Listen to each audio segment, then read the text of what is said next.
Here we go. So here, this is similar to the king's hand. Um, you always want to allow your opponent to make the biggest mistake possible. Don't allow them to make the perfect decision. Um, yeah, just go ahead and close out of that so we don't have that popping up. Oh, yes. Okay, there we go. So here, we get a guy min raising. 3 bet, of course, fine. Once he 4 bets, though, there's no point in 5 betting. You're just basically letting him say, okay, I'm gonna shove with all the high end of my range and call, with the rest. So we want to call. We want like with his ace king and stuff like that. We want to allow him to whiff the flop, which he's gonna do most of the time, and get more money from him, rather than allow him to just, you know, um, get as much money in as he can with his aces or kings. If we're up against aces or kings, we can still get away from our hand. Um, Post flop, there's still possibility. We don't have to stack off there. So um, just try and keep that in your mind. Like, what hands do I still want to stay in this pot that are weaker than mine? As soon as you are 4 or 5 betting, you're really defining your hand and you're really allowing your opponent just to make the biggest. Um, you're not allowing them to make a big mistake. Here, I Right. think the pocket fives.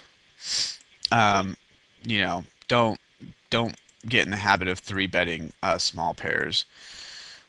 3 bet small pairs when you're in the blinds sometimes Mm-hmm. against stealers from the cutoff and button.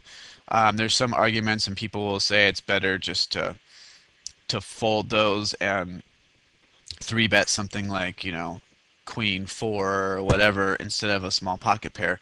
But it's still better. You're still ahead of their range. You can still flop a set, which is really surprising, and they'll still whiff a large percentage of the time. You can still c bet. If they call with a hand like King 10 or whatever, they're still going to whiff the flop most of the time. Um, Mm-hmm. and in these games, it's better, in my opinion, just to 3 bet or fold, unless you have somebody who just never folds to 3 bets. That's in the blinds. But here in middle position, we should just flat call. This guy at the time, I think, was like 24 or something. After all the hands, he ended up 27-16. So no reason to 3 bet and then cut down our SPR. So he flat calls, and then we get like the worst flop possible for our hand. This is where you should just give up. This is flop texturing, like flops that are if you're isolating a limper, let's say, you know Mm-hmm. what that means. Somebody limps and then you're raising with like say ace queen, and Mm-hmm. then the flop comes something like 7 8 10, with 2 clubs. You should never be c betting those boards. Like anything that's in the middle of the range in terms of cards that'll make the most possible straight draws and pairs that they could hit. Don't c bet those boards. Like you're full to c bet there. What you're gonna spend um, to c bet and take down that your fold equity is like really really low. It's somewhere you know um, under 30% on those kinds of boards. So you want to be really careful about what kinds of boards you are c betting. This is a spot that you give up. Like I almost wanted to tell you, but I was like, well, I'm just gonna let him play his hand. But you understand why? Yeah. In that case, because it was a 3 bet pot, there's also a large part of his range that'll connect to that with a jack, Yeah. or sets, or pairs and flush draws and things like that. So it's still a board that we don't want to do too much on.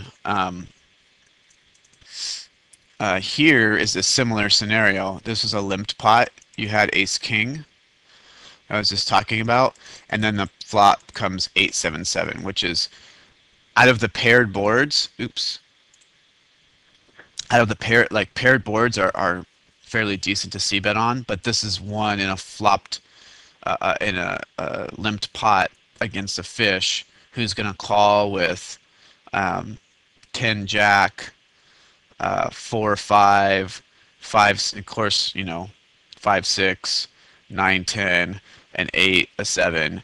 He'll call with ace high, king high, you know. Mm. Yeah. Anything. Um, Yeah. yeah, and it's okay. Like we want him to call with king high in one sense, because we'd be value betting, but in the other sense, he's going to be out of position. What are we going to do on the turn? So, and then this queen comes off on the turn. Um, if the guy wasn't so fishy, we had a little more hands on him. This kind of turn card would be good to double barrel, but I agree, check fold there is best. So, so those are kind of the ones I wanted to go over. I think, yeah. Um, I think the rest. This is the only other one that um, we definitely should always be, you know, value betting the river, and here's why. Like always, because his most likely hand is an ace, two pair, like ace eight, ace Yeah. deuce. It's unlikely because you have the queen of hearts Mhm. that he's going to have a flush draw. The only flush that he would have is if he had ace with another ace of hearts with another heart, and that's somewhat unlikely because those combos are cut down because there's already an ace on the board. So his most likely hand is like queen king, queen 10, ace x, and ace two pair. And he ends up hitting two pair by the river. So we missed a good amount of value here because we should have bet like $5 and Yeah. he would have snap called. Instead, he bet, you know, 350, so we missed out on, at least $1.50 of value there. And if we re-raced on the river, Uh-huh. so if he has two pairs, he's also likely to call in Yeah. this case. Yeah, you could make a small check raise. It's just going to be really sick if you have to, fold to a shove or he overplays his hand or something. I wouldn't mind it against this kind of guy. Um, but most of the time when you get yourself in that scenario, like if he shows up with king jack, you're going to be sick, which is also another part of his range. I'm more worried about king jack than I'm worried about the flush. Yes, yes. Oh, I didn't notice that trait when I was playing the hand. Yeah, a lot of these guys will flat call. I don't do much coaching. I have one student now actually at microstakes. He's my first and only.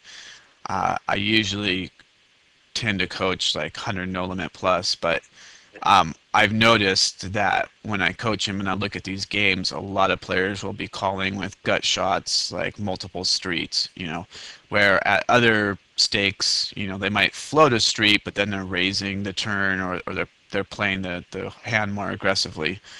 Um, but yeah, but we should have just led there because we can't count on him. We also want to get value from a queen, which is a huge part of his range. Queen Jack, Queen King, and we want to get paid off there. So Yes, yeah, so value betting at least 5 or 550 there was the most ideal play. I see. Okay, so a quick little summary of kind of what I was seeing. So we don't want to three bet small pocket pairs, especially in middle position. I think you kind of know that, right? Yes, Um, be careful about what kind of boards we're c betting on with small pocket pairs. Stay away from those mid kind of boards that have a lot of draws on them. Um, okay. Probably c betting a little bit too much. There's sometimes c bet into multiple people, like on that 8-7 board and stuff. Um, blind play, there's probably going to be a few different issues, but it's hard to tell in just one 30-minute session. Um, there was a spot you flat called twos. Um, Yeah. Definitely should be re-raising or folding there. It's not bad, I think, because he made a kind of a small raise, but um, another thing, you probably don't have to worry about it as much at these stakes, but definitely as you move up, if you flat call there, you're gonna get squeezed by the big blind a lot too. So you gotta kind of avoid that by taking the initiative yourself. And then we don't wanna allow our opponents to play, to make the allow them to play perfect poker, and we want to avoid kind of thinking, want to avoid getting into spots where we're defining our hand so well that they know exactly what to do. Like with our queen's hand, we kind of did it, and instead wanted to give you some advice with the king's hand, um, and and we got ultimate value. Although maybe at these stakes, um, somebody he might stack off with 140 big blinds or whatever. But regardless, based on his entire range, you know, we want to allow him to continue and make the big mistakes that are, possible. When we got them pretty much the most value other than just shoving pre-flop with this kind of hand, right? Okay. That makes sense. Yeah. Sure. Um, because if he has jacks or something, maybe he folds or whatever. We want to keep queens and jacks and all those kinds of hands, his entire range in there. Um, and And he couldn't have any straight there, like on the flop he might have some jack ten and mm, just not when close expression. not when he four bets. It's much less likely. Can we close the eye poker? Yeah. Yeah. Just close it all the way down.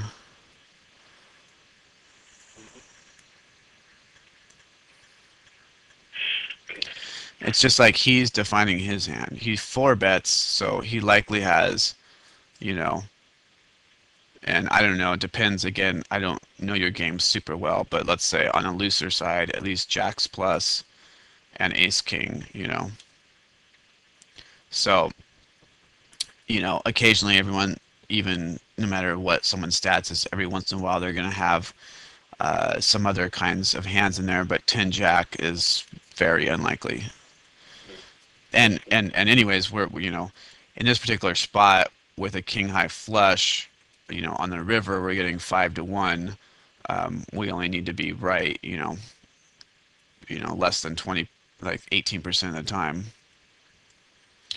So it's but that's how we got him to bluff in a spot that he didn't have a hand. Now, if we just shove the flop, he's folding everything. That's allowing him to play perfect, you know. Yes. Yes. Now we Yeah. don't, Now I see. Yeah. yeah.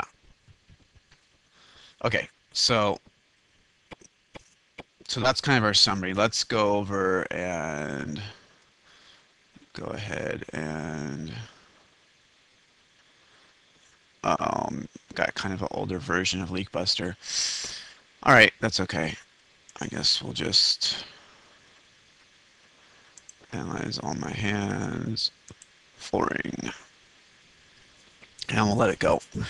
Okay, so any questions kind of about what we ended up doing and going over so far? There's only so much in a 30-minute session that I can kind of give to you, but I hope I'm going to try and give you some very specific nuggets of information that you can kind of use to build on, and you'll also get a copy of the video too, so you can listen to it again. But any questions or Or uh, I don't know. Uh, uh, I'm not always. Almost never just uh, think about possible percentage of the hands that uh, might be having my opponent. Uh-huh. So how is it better just to start thinking of ranges instead of just seeing my hand, my hand and flop? Just Yeah. what Sure. should be done? Well, so the first thing is, you kind of know roughly how you're playing and what you're doing scenarios. So kind of it, it's not a perfect situation, but first you start somebody with a similar kind of stat line to yours. You are applying similar ranges to how they're going to react in a spot. So let's say you play, VPIP 16 and Mm-hmm. pre-flop raise 13. Now somebody else is around that range. So if they three bet you, what hands are you three betting in that situation? So you start keeping those in mind. Okay, I was four bet. What hands would I four bet in this scenario? You start from there. Then you can do an exercise after every single session, Mm-hmm. like we just went over and did right now. You go over your biggest losses and you replay those hands and you start, you know, making sure that you're looking at what somebody actually did have in that situation. What hand did they actually show up? That's very important to do that because subconsciously you're going to start taking in all that information. You're going to start knowing it better. And then, as like kind of a drill or exercise for yourself, you can Mm-hmm. go back into some hands from 3 or 4 months ago or longer if you want or whatever. Find some of your biggest losses and biggest wins, replay them in Hold'em Manager, hide your opponent's hole cards, and then start guessing what their range is. Replay the hand, go to every street, and start guessing what you think their hand range is and see how close you get. You have to put a little bit of work in away from the table and Yeah. really start thinking in those terms. Hand ranges and knowing your equity in those situations is really important. Once you start doing that and knowing that, the game becomes much, much easier. That's one of the first things I always get from students is I know I can put somebody exactly on the exact hand that they have in a spot or within like one or two hands, and that comes from constantly going over, reviewing hands, thinking about situations, understanding what different kinds of players will show up. So somebody who's 40% VPIP and 25% preflop raise is going to show up with a much different hand range, a much wider hand range than somebody with, a tighter range, right? So you Yeah. have to understand how to kind of sort through those, and all you have to do that is, how they're betting, are they betting, checking, and then you start putting together like a little, it's kind of like a story about what kind of hand they likely have. Um, so, and another thing is, I don't know, I'll give a small plug, but one of our softwares too, Ace Poker Drills, you can take a look at, and that software just drills hand ranges over and over like scenarios, and then you have to translate that into equity. So it's a good way to kind of really quickly go over lots of scenarios and start understanding that. Um, I can send you a link after this, but Oh, um, okay, okay, sure. but it's really really good. You can check out like a trial. I think it works for like 24 or 48 hours. But um, if you want to get better at this game, Mm-hmm. um, that's one of the most important things that you can do is really start getting into understanding your opponent's hand range. It's going to be critical moving up.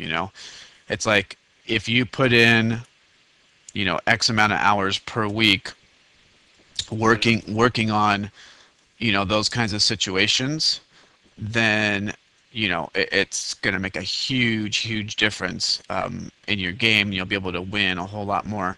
Um, are we getting a hang here, or what's going on? Oh, Oh, never mind. Okay, it's finally going. Just going kind of slow, huh? I didn't see what the sample size was, so that's all right. We'll pump through here, but I think unfortunately your version has some errors with the filters, so that kind of sucks because some of the things that I wanted to talk about or point out in our video are probably not going to show up, but that's all right. We'll still go over. Not everything's going to match up exactly with what I talk about with Leakbuster anyway, because one 30-minute session, we're not going to get all the stuff.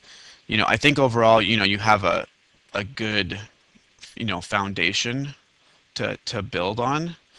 You just, my biggest advice to you is spend some time and really get your pre-flop game down really, really well. Get it to where you feel super confident about all the situations because, it all starts with pre-flop. You make a yes, bad decision pre-flop and then you end up compounding it post-flop. Kind of like what you did with the fives.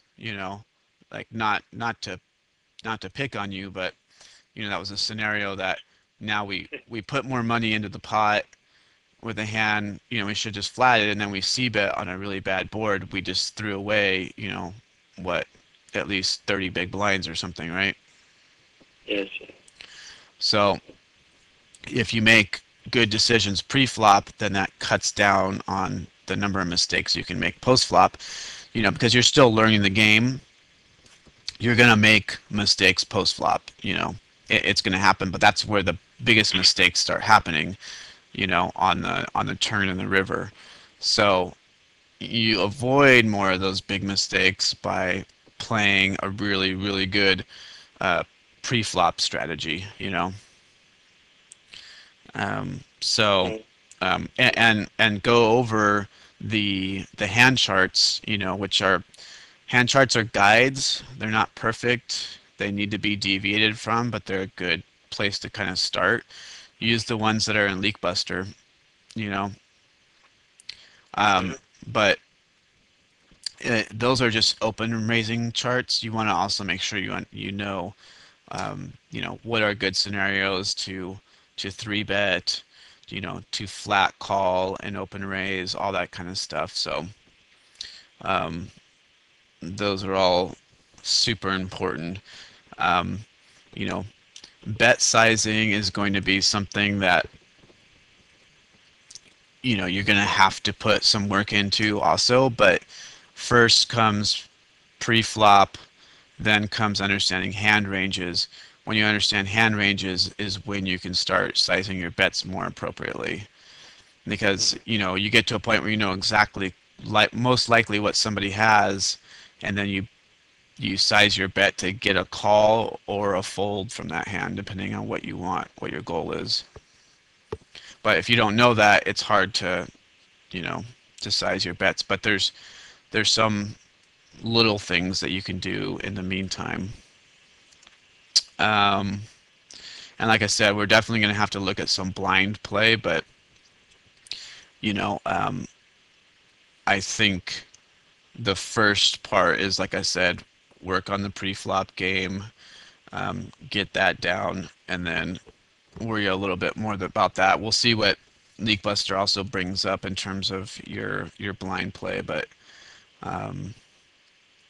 so, what else do you think? There's anything else that's really been giving you difficulty? Oh, mm, yeah. I had some question. Just I forgot it That's okay. during your explanation. Let me think over. I talk too much then. It's good that you're talking much, so I can learn more and more. Um,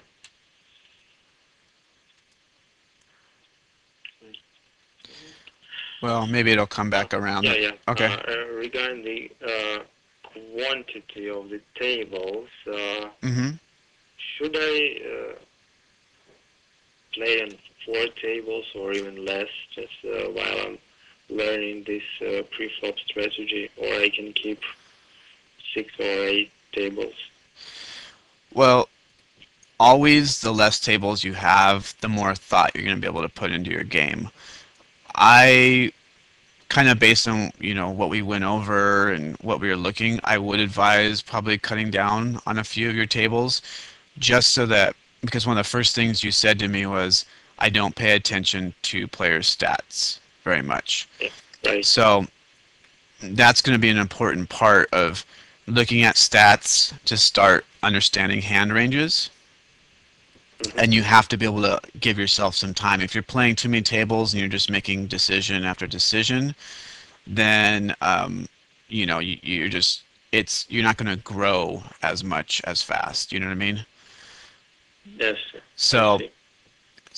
it's definitely I would say maybe try 5 or 6 or something and see how that feels, and focus on making reads.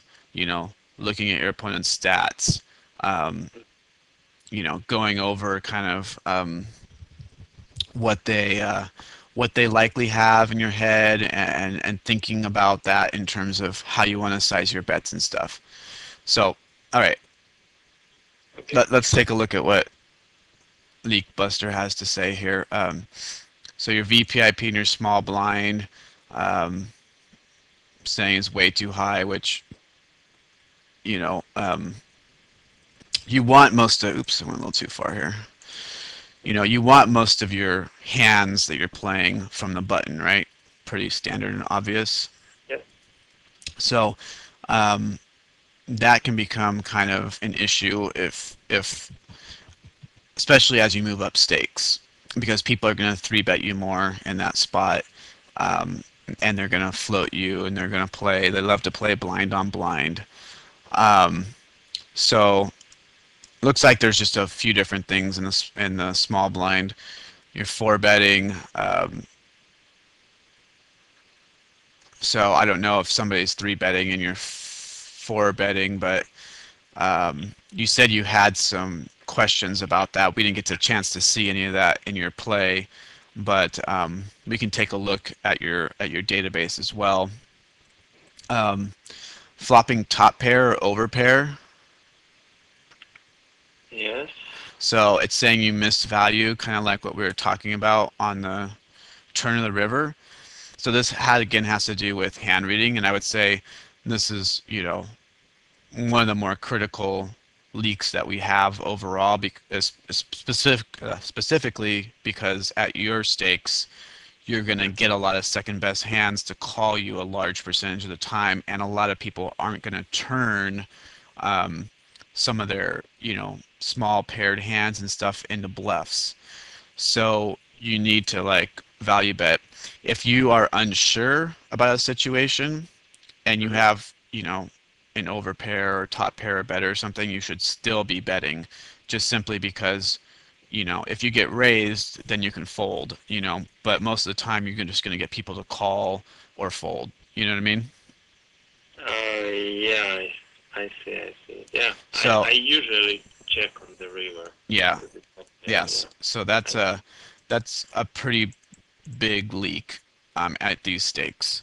And like I said, we witnessed it with when you flopped a set of queens, and we checked the river there. Um, that's a huge no-no. We definitely missed a good amount of value, probably at least another what, you know, 10 to 15 big blinds we missed there. So, and that kind of stuff adds up over the course of a time. So the other thing we were talking about a little bit that we weren't too sure was the blind play, which it definitely Leakbuster is saying that is something we want to look at. So cold calling in the small and big blind, we're doing a little too often. And remember, you said with the min raise, you're calling a lot. But if you're getting a lot of calls, and you're in the big blind, and you're gonna have to play like something like Queen 5. out of position to multiple people, it's still not a profitable spot, you know. So it's better just to even fold a lot of those hands. So, you know, that's definitely going to be costing you money. Your $1 when seeing flop is low, um, and that's just going to come with understanding how and when to kind of, you know, get more value and turn some of your hands into bluffs, which you don't have to do too much here, but you still want to get a little more aggressive. Yes. So, so the turn aggression um, from different positions is still going to get really, really low, and it's like almost one, two, three, just because, like you said, you're missing value on the turn in the river, so you're not betting in a lot of situations when you should.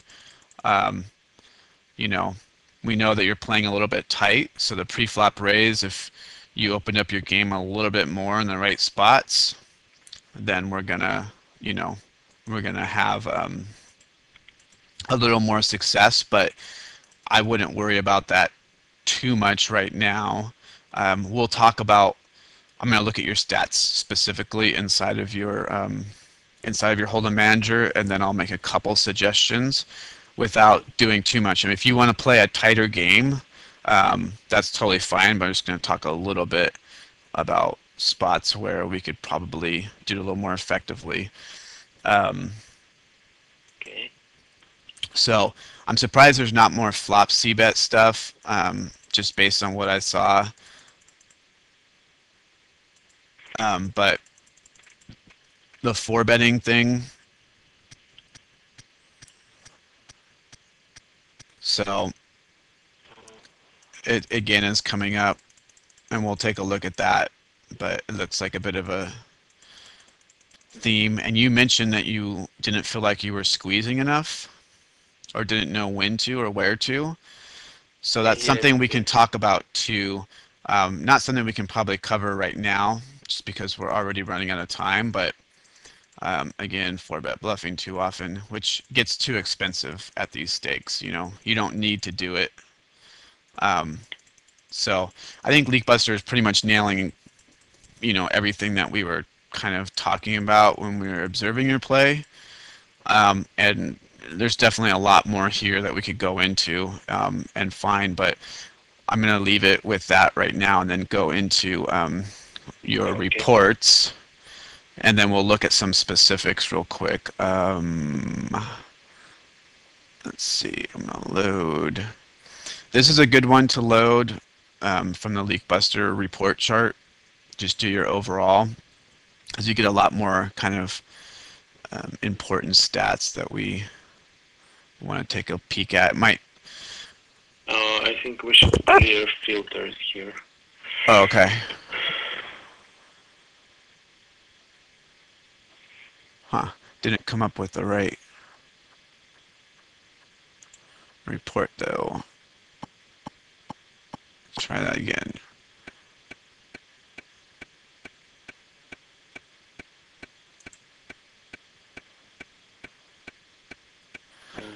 Okay, it's doing sessions. Okay, let me try this again. Go here. Oh wait. No, we want overall. Sorry. This is weird.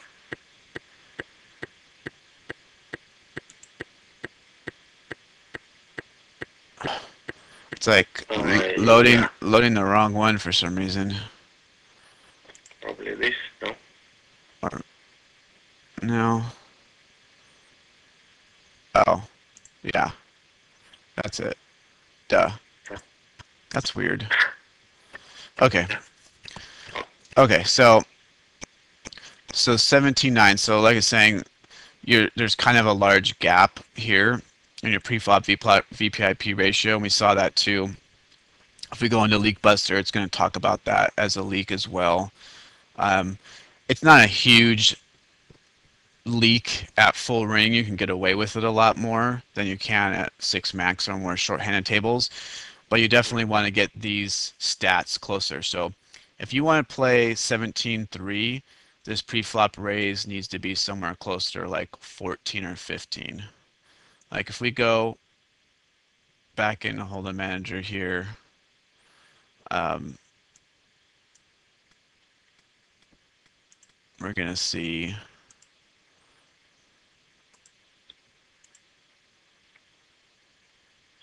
where is it? Can't even find it right now. Such an old version. Um, yeah. See, it's gonna show you as a leak, and I would definitely take a look at some of the video content to this. Just a really really old version, so that's okay. We know the point. Okay. Yeah. Um, so consequently, also the kinds of hands that we're taking to showdown, which we Hmm. saw that with the kinds of hands that we're getting a showdown with, we're not winning. For our VPIP and how kind of, it's kind of mid-range, a little bit on the tighter side for full ring. Our win to showdown should be a little higher, and this is a reasonable sample size. It's almost 100,000 hands, and our $1 a showdown should be closer to 50%. So the kinds of hands we're getting a showdown with are not that great. Um, our flop C bet, our pre-flop raise isn't that high, so this is going to be a little bit higher, but um, remember, like I was talking about, there's definitely certain flop textures, especially multi-way, that we should not be c-betting and just need to kind of give up on. Your flop c-bet success is pretty good though. I mean, you're going to get more folds at full ring, so it's not a huge thing, but there's definitely certain spots you could probably, and I'm just kind of guesstimating here. If you cut down on a few of your like really draw heavy flops, that you could have even higher flop c bet success, I bet. Um, so one of the small things that we can do to kind of increase our win rate a little bit, and like I was saying, get that pre-flop raise a little bit closer to your VPIP, is open raising a little bit more in the cutoff and definitely a lot more in the button. See the small blind percent? Yes. Like this should be closer to what your button open is. Like this should be closer to like 40 to 45%, and your small blind should be, 35 to 40%. That Hmm. makes sense? So it should be less than button. It should be less than button, and your button percent needs to go up. You need to be opening a whole lot more hands. Look at the Leak Buster opening hand chart. You can look at the tight full ring one if you want, and I think even there you're looking at like 38% or something. Like this is instant money, simple stuff to do. Open your cutoff and your button a little bit more, then your steal percent will go up. So our big blind fold to steal is a little bit kind of on the low side. It needs to go up a little bit more, I think, for these stakes, and that just comes with, if you are dealing with a min raise or 2.5 times raise, folding a little bit more of your junkier range. Hmm. Your squeeze percent is really low, but out of the things that you should be working on now, that's kind of on your lower side, but your three bet and your squeeze percent definitely need to go up a bit. Do you know about how to kind of polarize your three betting range? I, have you heard about that before? Uh, I'm not sure about that. Okay. Well, take a look at the video in LeakBuster on three betting. There's a Hmm. section about three betting a more polarized range, and that just means, and you'd start by doing this in position, but that just means that when you three bet, you're three betting something like, your high end of your range, your ace king, your, queens plus or jacks Yeah. plus, depending on the situation, stuff like that. And then you're three betting something like king eight suited, on the button against somebody who's opening up a lot, or, ace three offsuit, um, queen five suited, stuff like that. So you have a really kind of junkier range that you're bluffing with, but they're hands that you can still flop decent with. So let's say you somebody who's a fairly loose opener from middle position open raises, and then you have king seven suited in the cutoff. You three bet them, and everyone folds and they call. So a lot of their three bet calling range is still going to be hands that you can outflop, like jacks, tens, even queens sometimes. Um, all those kinds of hands and other hands that they may decide they want to, ace queen that they may whiff. So, you know, they call with jacks and flop comes king high. That's a hand that you can get some value from and get to showdown. Um, or they call with whatever junk and they check and you can c bet and steal the pot. Or one of the better scenarios is they just fold, pre-flop. Yeah. But then you Yeah. increase your I three betting range because as your three betting range is now 2.7, when you three bet, pretty much all your opponents should be folding unless they have a real hand. yes. Yes. Yeah. So does that make sense? Really does. Yeah. Sure. Okay, good. So I think we'll leave it at that. And, I Mm-hmm. think that's a lot of kind of information to digest. And I'm going to go ahead and stop this video.